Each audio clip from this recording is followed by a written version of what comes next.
Hello friends, வணக்கம். Welcome to Sumathi's kitchen. So இன்றைக்கி நம்ம பார்க்க போகிறது ஒரு சனிக்கிழமை காலையில் ஒரு சாதாரண ஒரு கேஷுவல் vlog தான். காலையிலேருந்து நான் வந்து ஈவினிங் வரைக்கும் என்ன பண்ணோம் அப்படிங்கிறது தான் பார்க்க போகிறீங்க. காலையில் ஓட்ஸ் பண்ணுறதுலேருந்து ஒரு கீரை கூட்டு, அப்புறமா அது தொட்டுக்க ஒரு சூப்பரான ஒரு வறுவல், அப்புறமா ஈவினிங் வந்து நாங்கள் ஒரு கார்னிவலுக்கு போயிருந்தோம். அதையும் ஒரு ஷார்ட் வீடியோவாக அதில் பார்க்க போகிறீங்க. ஸோ இன்றைக்கி காலையில் நான் எழுந்திரிச்சிட்டுங்க, முதல்ல எனக்கு காஃபி தான். முதல்ல நான் ஏதாவது ஒரு ஹாட் ட்ரிங்க் குடிச்சிட்டு அரை மணி நேரம் கழிச்சு காஃபி குடிப்பேன். ஃபில்டர் காஃபி குடிச்சிட்டு முதல்ல மிஷினில் துணியை போட்டேங்க. இல்லாட்டி அது துணி சேர்ந்து போயிடும், அப்புறம் மண்டே இல்லை அப்படின்ட்டு இருப்பாங்க. அதனால் முதல்ல மிஷினை துணியை போட்டுட்டு ஓடிட்டுருக்க நேரம் வேக்யூம் போட ஆரம்பிச்சிட்டேன் வீட்டில். அப்படி மேலும் தூசி இருந்ததுன்னா சாயந்தரம் அப்படியும் வழக்கமாத்தால கூட்டிடுவேன். ஆனால் பெரும்பாலும் நான் வேக்யூம் தான் போடுறது. வீட்டில் குட்டி பசங்க இல்லாதனால ரொம்ப குப்பையெல்லாம் இருக்காது. ஆனாலும் ஃபைன் டஸ்ட் சிங்கப்பூரில் ரொம்ப சேருங்க. அதனால நான் தினமுமே அந்த வேக்யூம் போட்டுருவேன். அது மட்டும் இல்லாமல் இங்கே வந்து சிங்கப்பூரில் பார்த்திங்கன்னா, நீங்கள் இந்தியாவிலேருந்து ஃபஸ்ட் டைம் வரவங்களா இருந்தீங்கன்னா, இங்கே வந்து அலர்ஜி ரொம்ப அங்கே வந்து நிறைய க்ரீனரிஸ் இருக்கிறனால pollen allergy, dust mites, dust allergy இதுன்னு நிறையா இருக்கும். நீங்கள் அந்த மாதிரி அலர்ஜி உள்ளவங்களாக இருந்தீங்கன்னா நல்லா டாக்டர்ஸ்கிட்ட கேட்டு தகுந்த ப்ரிகாஷன் எடுத்துகிட்டு வாங்க, மருந்தெல்லாம் கொண்டு வாங்க. அதனால தான் வீட்டை நான் எப்போவுமே பார்த்திங்கன்னா நான் ரொம்ப க்ளீனாக வச்சுருப்பேன். டெய்லியுமே இதை நான் செய்கிற ரொட்டீன். அதெல்லாம் முடிச்சுட்டு இந்த மாதிரி சோஃபா டஸ்ட் பண்ணுறது, அப்பப்போ அந்த சோஃபா வைப்ஸ் நல்லா துடைக்கிறது, அந்த மாதிரி இது நான் ஜஸ்ட் ஒரு எக்ஸாம்பிளாக தான் நான் இங்கே லிவிங்கில் உள்ளதை காட்டுறேன் இல்லையா. பொதுவாக வீடு முழுக்க நான் இந்த மாதிரி என்னென்ன மேஜர் இருக்கோ, என்ன ஃபர்னிச்சர்ஸ் இருக்கோ எல்லாமே நான் அந்த மாதிரி நான் டஸ்ட் பண்ணிடுவேன். அந்த வீக்லி ஒன்ஸ் வந்து எல்லா கவர்ஸ் எல்லாம் நல்லா வாஷிங்கில் போட்டுருவேன். அதை முடிச்சுட்டு இங்கே பாருங்கள், சர்ஃபேஸ் எல்லாம் இந்த மாதிரி மல்டிபர்பஸ் கிளீனரால் வச்சு க்ளீன் பண்ணிடுவேன். காலையில் நீங்கள் நைட் வந்து அவங்க எல்லாம் ஒரு கொஞ்சம் லேசாக குப்பை மாதிரி போட்டு வச்சுருப்பாங்க. காஃபி டேபிளெல்லாம் கொஞ்சம் நான் க்ளீன் பண்ணிடுவேன். அடுத்து வந்து இது வந்து ஜென்ரலாக நான் சொன்னேங்க, இந்த மாதிரி அலர்ஜி உள்ளவங்க இதை நான் எடுத்துகிட்டு வாங்க, இந்த மாதிரி ப்ரிகாஷனை. ஏன்னா எனக்கே இங்கே பார்த்திங்கன்னா சிங்கப்பூரில் எனக்கு ரொம்ப அலர்ஜி வந்து எனக்கு டஸ்ட் இருந்துச்சுன்னா அலர்ஜி என்னை தொந்தரவுப்படுத்தும். அதனால் இது ஒரு டிப்ஸாக இது உங்களுக்கு உபயோகமாகும்னு நினைக்கிறேன் இந்த வீடியோவில். ஸோ காலையில் இதெல்லாம் நான் தொடச்சி முடிக்கிறதுக்குள்ளே அங்கே லாண்ட்ரி முடிஞ்சதுக்கப்புறம் நான் துணியை காயப்பட போகிறேன். ஓகே, இன்றைக்கி வந்து எல்லாம் முடிச்சுட்டு நான் வந்து துணியை போட்டுட்டு எல்லாம் கூட்டி எல்லாம் முடிக்கிறதுக்குள்ள துணி முடிஞ்சிருந்துச்சு. மொதல் வேலையாக காலையில் எனக்கு வந்து இங்கே துணியை காய போட்டுருந்தாங்க. அப்போ தான் மத்தியானத்துக்குள்ளே எல்லாம் காய்ஞ்சிருக்கும், மடித்து வைக்க எனக்கு ஈஸியாக இருக்கும். ஸோ இன்றைக்கி வந்து ஏற்கனவே நான் உங்கள்கிட்ட காட்டிட்டேன், இது வந்து பர்மனன்ட் ராட் இங்கெல்லாம். ஸோ வந்து பாருங்கள், இந்த மாதிரிலாம் ராடில் தான் நான் காய போடுறது. இதெல்லாம் புது அப்பார்ட்மெண்ட்ஸில் இந்த மாதிரி இருக்குது, பழைய அப்பார்ட்மெண்ட்ஸ்லாம் இந்த மாதிரி கிடையாது. இப்போ நாங்கள் இருக்கிறது எல்லாமே புது பில்டிங்ஸ், அதனால் வந்து இந்தமாதிரி புது சிஸ்டம் இருக்கும். ஸோ இங்கே பாருங்கள், துணியெல்லாம் காலையில் காய போட்டாச்சு. கிளிப்பு அதேமாதிரி தான் நான் ஏற்கனவே ஒரு வீடியோவில் போட்டிருந்தேன்னு நினைக்கிறேன். இவ்வளோ பெரிய கிளிப்பாக இருக்கும், விதவிதமாக கிடைக்கும். இங்கே ஒன்று வேறு மாதிரி போட்டிருக்கேன். இங்கே பாருங்கள், இந்த மாதிரியெல்லாம் நிறையா இருக்கும். இங்கே இது பாருங்கள், இது இன்னும் டிசைனு. ஸோ நிறையா இந்த மாதிரி கிளிப்ஸ் தான் இது யூஸ் பண்ண முடியும். ஏன்னா ராட் வந்து இவ்வளோ பெருசாக இருக்கிறதுனால நம்மளுக்கு அதில் பற்றணும் இல்லையா, அதனால அந்த மாதிரி கிளிப்ஸ் கொடுப்பாங்க. அதாங்க. அடுத்து வந்து எல்லோரும் இங்கே எழுந்திரிச்சு காஃபி அவங்கவுங்க குடிச்சிட்டாங்க. நான் வந்து டிஃபன் ஏதாவது சிம்பிளாக பண்ணலான்ட்டு இன்றைக்கி ஒரு லேசி சனிக்கிழமை தாங்க. பொதுவாக வந்து ஞாயிற்றுக்கிழமை தான் ஒன்று பிரேக்ஃபாஸ்ட் வந்து ஸ்பெஷலாக இருக்கும், இல்லாட்டி லஞ்ச் வந்து ஸ்பெஷலாக பண்ணுவேன். இன்றைக்கி வந்து ஒரு என்ன பெரும்பாலும் சனிக்கிழமை நாங்கள் எங்கேயாவது வெளில போகிற வேலை இருக்கிறதுனால ரொம்ப சிம்பிளாக தான் இருக்கும் பிரேக்ஃபாஸ்ட்டு. இன்றைக்கி வந்து ஓட்ஸ் கஞ்சி தான் பண்ணிகிட்ருக்கேன். இது நான் சிம்பிளாக பண்ணி வச்சுட்டேன்னா அவங்க வந்து அவங்கவுங்களுக்கு பிடிச்ச மாதிரி இனிப்போ இல்லாட்டி உப்பு போட்டோ மில்க்கு நட்ஸுன்னு எதையாவது அவங்க கலந்து சாப்பிட்டுப்பாங்க. இதை முடிச்சுட்டு நான் அப்புறம் கொஞ்சம் நேரம் கழித்து சமையலுக்கும் ரெடி ஆகிட்டேன். இன்றைக்கி என்ன சமைக்கிறேங்கிறத பாருங்கள் வாங்க. வயிற்றுக்கு இதமான மணத்தக்காளி சாறு கூட்டு தான் இன்றைக்கி பண்ண போகிறேன். இது வந்து கீரை வந்து நைட்டே ஆஞ்சு வச்சுட்டாங்க, ஈஸியாக இருக்கும். இப்போ மணத்தக்காளி கூட்டுக்கு என்னென்ன தேவையானதுன்னு பார்க்கலாம். இப்போ பார்த்தீங்கன்னா இது ரொம்ப ஈஸியாக ப்ரெஷர் குக்கரில் பண்ணுற ஒரு கூட்டுங்க. மணத்தக்காளிக்கு சாறு வந்து ஏற்கனவே நான் போட்டிருக்கேன் ரெசிபி, அதையும் பாருங்கள். அது ரொம்ப வந்து வயிற்றுக்கு நல்லது. பொதுவாகவே மணத்தக்காளி கீரை வயிற்றுக்கு ரொம்ப நல்லது. அதில் இப்போ இன்னொரு ரெசிபி தான் நம்ம கூட்டாக பார்க்க போகிறோம். இப்போ பாருங்கள், இந்த கிண்ண அளவுக்கு ஒரு கிண்ணம் நிறைய மணத்தக்காளி கீரை, அதாவது ஒரு கட்டு நீங்கள் விற்கிறாங்கங்க. அதை வந்து இந்த மாதிரி நல்லா 2-3 தடவை நல்லா அலசிடுங்க. ஏன்னா அதில் நிறைய வந்து உங்களுக்கு அந்த பூ மாதிரியெல்லாம் வரும். நல்லா அலசிட்டு இந்த மாதிரி நல்லா நீட்டாக கட் பண்ணி எடுத்து வச்சுக்கோங்க. அரைக்கிறதுக்கு 2 டேபிள் ஸ்பூன் தேங்காய் துருவல், 1 டீஸ்பூன் சீரகம், 3 பச்சை மிளகாய், இதை வந்து நைஸாக அரைச்சி எடுத்துக்கலாம். அடுத்தது பார்த்தீங்கன்னா இங்கே தாளிக்க வந்து கடுகு 1 டீஸ்பூன், உளுத்தம்பருப்பு 1 டீஸ்பூன், மிளகா வரமிளகா நீங்கள் 2ஆக எடுத்துக்கலாம். நான் இங்கே விதையாக நான் எடுத்துக்கேங்க, அப்போ தான் அதோட கலந்துருக்கும் அப்படிங்கிறதுக்காக ஒரு அரை டீஸ்பூன் அளவுக்கு விதையாக எடுத்துக்க, இல்லாட்டி 2 வரமிளகா நீங்கள் எடுத்துக்கலாம். பாசி பருப்பு அதே மாதிரி ஒரு 2 டேபிள் ஸ்பூன் வந்து நல்லா கழுவிட்டு தனியாக எடுத்து வச்சுருக்கேன். சின்ன வெங்காயம் இதுக்கு யூஸ் பண்ணுங்கள், டேஸ்ட்டு ரொம்ப நல்லா இருக்கும். அந்த மணத்தக்காளி கீரைக்கும் சின்ன வெங்காயத்துக்கும் ரொம்ப நல்ல காம்பினேஷன், ரொம்ப சுவையாக இருக்குங்க. சின்ன வெங்காயம் யூஸ் பண்ணுங்கள். இது நல்லா ஒரு 3-4 சின்ன வெங்காயம் கட் பண்ணிக்க, தாளிக்க கொஞ்சமாக கருவேப்பிலை, தேவையான அளவு எண்ணெய், உப்பு, பெருங்காயமும் தாளிச்சுக்கணுங்க. இப்போ நம்ம இது எப்படி குக்கரில் ஈஸியாக பண்ணலாம் அப்படிங்கிறத பார்க்கலாம். ஃப்ரெண்ட்ஸ், இப்போ இங்கே குக்கரில் எண்ணெய் ஒரு டேபிள் ஸ்பூன் அளவுக்கு தான் போட்டிருக்கேன். ஏன்னா நம்ம இதை தாளிக்க போகிறதில்ல, அதனால் கொஞ்சமாக தான் எண்ணெய் யூஸ் பண்ணிக்க. முதல்ல வெங்காயம் கருவேப்பிலை போட்டுக்கலாம். வெங்காயம் லேட்டாக வதங்கிட்டோம்.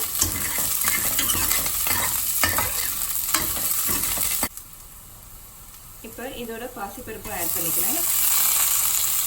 ஒரு மிக்ஸ் பண்ணிவிட்டு கீரையும் ஆட் பண்ணிக்கலாம். அதோட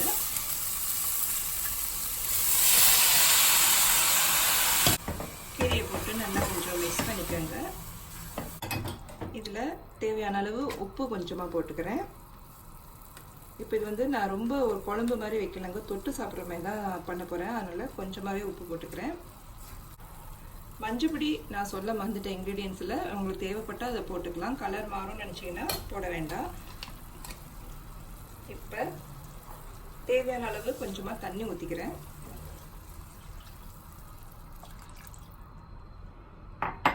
இது ஒரு கப் அளவுக்கு தான் தண்ணி ஊற்றிருப்பேங்க. நல்லா மிக்ஸ் பண்ணிவிட்டு குக்கரில் நல்லா ஒரு 3 விசில் இப்போ கொடுக்க போகிறேன்.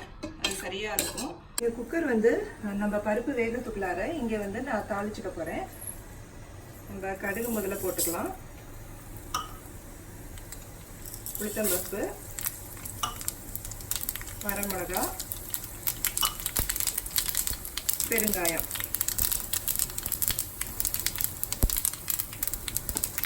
இப்போ நீங்கள் இதை பார்த்துருப்பீங்க. ஸ்டவ் அணைச்சிடலாங்க. இதில் வந்து ஒரு சின்ன டிப்ஸ், நான் வந்து கருவேப்பிலை இதோட போட்டேன்னா நல்லா வாசமாக இருந்திருக்குமே, ஏன் கீரையோட போட்டேன் அப்படின்னு நீங்கள் நினைக்கலாம். அதுக்கு டிப்ஸ் என்னன்னு பார்த்தீங்கன்னா, இப்போ வந்து வாசனையாக இருக்கும் தான், ஆனால் நீங்கள் கீரையோட போடும்போது அதோட சேர்ந்து அது சாஃப்டாக இருந்ததுனால தனியாக தூக்கி போட மாட்டோம், நம்ம அதோடய சேர்த்து சாப்பிட்டுடலாம். இதே இது இப்போ நம்ம தாளித்து போடும்போது என்ன ஆகும்னா நல்லா கொஞ்சம் முறுமுறுன்னு நல்லா தெரியறதுனால நம்மளுக்கு வந்து அது தனியாக தூக்கி போட வாய்ப்பு இருக்குது. அதனால் கீரை பண்ணும்போது அது தெரியாமல் நைஸாக அப்படியே நான் கீரையிலே போட்டதுனால பிள்ளைங்க அதெல்லாம் சேர்த்து சாப்பிட்டுங்க, தெரியாது. ஸோ அதனால தாங்க அப்படி பண்ணுறது. கீரை பண்ணும்போது மட்டும் அந்த மாதிரி பண்ணிடுறது. ஃப்ரெண்ட்ஸ், இப்போ குக்கர் சரியாக 3 விசில் வச்சு எடுத்திருக்கேன். எப்படி இருக்குன்னு பார்க்கலாம். இப்போ என்ன பண்ண போகிறேன்னா, இந்த ப்ராசஸை பண்ணிகிட்டே நான் வந்து இன்றைய சிந்தனை அப்படிங்கிற தலைப்பு பேச போகிறேங்க. இப்போ என்ன பண்ணலான்னா, இப்போ நம்ம அப்படியே ஸ்டவ்வை வந்து ஆன் பண்ணியிருக்கேன்.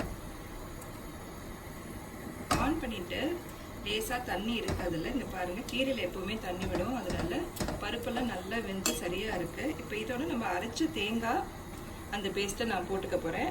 அப்புறமா கடைசியாக தாளிச்சதையும் போட்டு நம்ம இறக்கிற வேண்டியதான். இந்த ப்ராசஸ் நான் செஞ்சுக்கிட்டு இன்றைய சிந்தையை பற்றி சொல்கிறேங்க.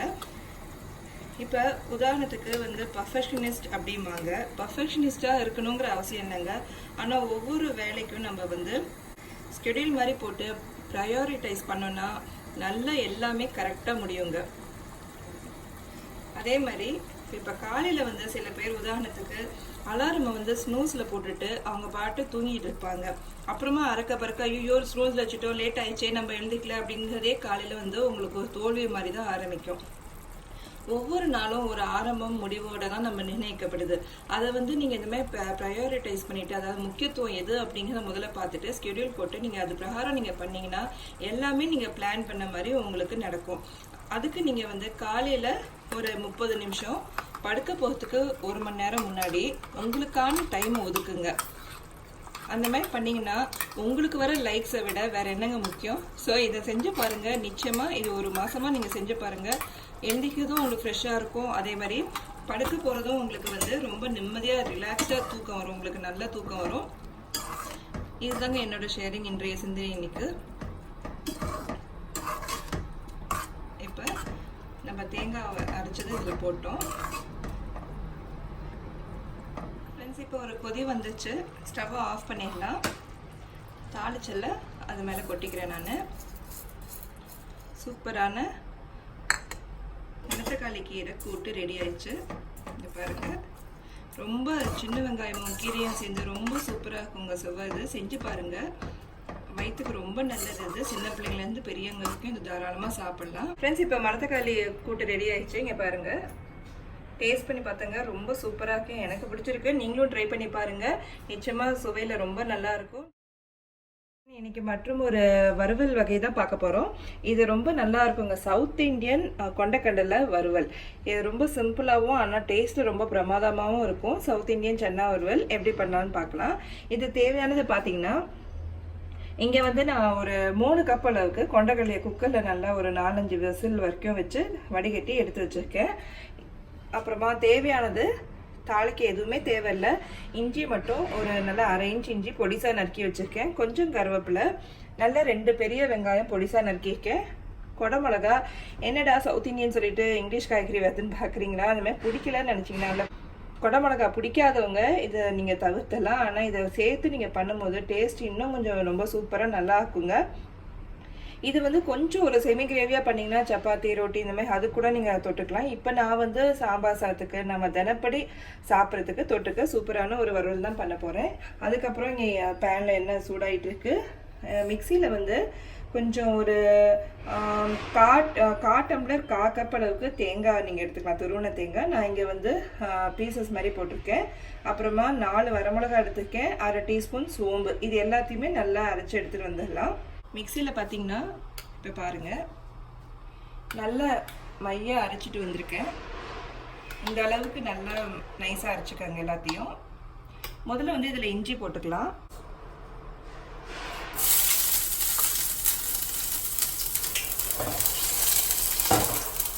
அடுத்து வெங்காயம், கருவேப்பிலை,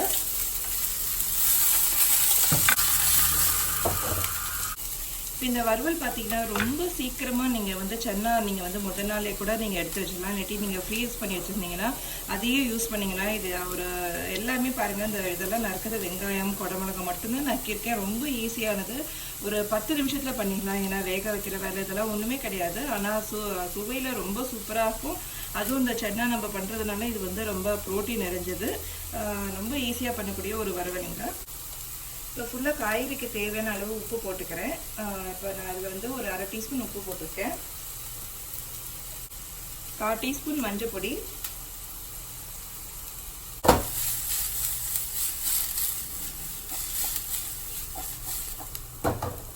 இப்போ இந்த ஸ்டேஜில் நம்ம குடமிளகா போட்டுக்கலாம். நான் சொன்ன மாதிரி குடமிளகா பிடிக்காதவங்க அது நீங்கள் அறவே நீங்கள் தவிர்த்துட்டு வெறும் கொண்டக்கடலை மட்டும் பண்ணிங்கன்னா நல்லாயிருக்கும். குடமிளகா நல்லா வதக்கி அது கொஞ்சம் லேசாக வெந்தோடனே இதில் அரைச்ச பேஸ்ட்டும் கொண்டக்கடலையும் ஆட் பண்ணிக்க போகிறேன். அது கொண்டக்கடலை அந்த பேஸ்ட்டோட சேர்ந்து பண்ணும்போது நல்லாயிருக்கும். இப்போ இதில் வந்து கொண்டக்கடலையும் நான் வந்து போட்டு நல்லா அந்த வந்து மசாலாவோட சேர்ந்து நம்ம இந்த ஸ்டேஜில் போட்டோன்னா நல்ல டேஸ்ட் நல்லா கொடுக்கும். இது வந்து நீங்கள் இந்த மாதிரி பண்ணிங்கன்னா ரொம்ப நல்லாயிருக்கும். நான் வந்து சொன்ன மாதிரி குடமிளகா வந்து உங்களுக்கு நல்லா போட பிடிக்கலன்னா போடவே போடாதீங்க. டேஸ்ட்டையும் கொஞ்சம் மாற்றும் தான். ஆனால் எனக்கு வந்து அது போட்டால் நல்லாயிருக்கும். பாருங்கள், அந்த சிகப்பு குடமிளகா போட்டதுக்கு அதுக்கும் பார்க்கவே ரொம்ப டெம்டிங்காக ரொம்ப நல்லா இருக்குது. இந்த சன்னா வந்து இந்த மாதிரி பண்ணிங்கன்னா ரொம்ப நல்லாயிருக்கும். சவுத் இந்தியன் சன்னானே சொல்லி எனக்கு பழக்கமாயிடுச்சுங்க. கொண்டக்கடலை, கருப்பு கொண்டக்கடலையும் நீங்கள் போட்டு பண்ணலாம். சில பேர் இதை வந்து கொத்துக்கடலைன்னு சொல்லுவாங்க. இப்போ பார்த்தீங்கன்னா தண்ணி எல்லாம் நல்லா எடுத்து போய் ரொம்ப சரியாக இருக்குது. இப்போ நான் இந்த ஸ்டவ் ஆஃப் பண்ணிவிட்டு ஒரு சர்விங் பவுலில் எடுத்து வச்சிடலாம். இப்போ பாருங்கள், நல்லா சுவையாக எவ்வளோ நல்லா இருக்குது பார்க்கறதுக்கே. ரொம்ப டேஸ்ட்லேயும் ரொம்ப சூப்பராக இருக்குங்க. நல்லா பார்த்தீங்கன்னா சிம்பிள் இன்க்ரீடியன்ஸ் தான். ஆனால் வந்து நீங்கள் தொட்டு சாப்பிட ரொம்ப வந்து ஹெல்த்தி டயட் இது. நீங்களும் இந்த சவுத் இந்தியன் சன்னா வறுவலை ட்ரை பண்ணி பாருங்கள். மத்தியானம் சாப்பாடு முடிஞ்சிச்சுங்க. அவங்கவுங்களுக்கு வீட்டில் வேலை இருந்ததுனால வெளியில் எங்கேயும் போகலை. ஈவினிங் தான் பக்கத்தில் ஒரு கார்னிவலுக்கு போயிருந்தோம். அது பார்க்க எப்படி இருக்குன்னு எல்லாம் நிறைய சின்ன பிள்ளைங்க நிறைய கூட்டம் இங்கே.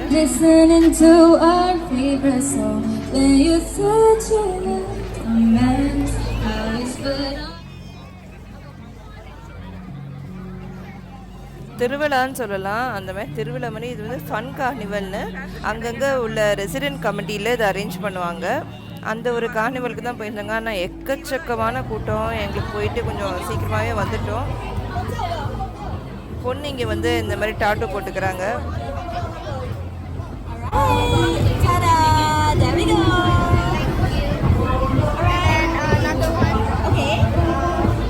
I have a bun. I have this cake. Star. Can I have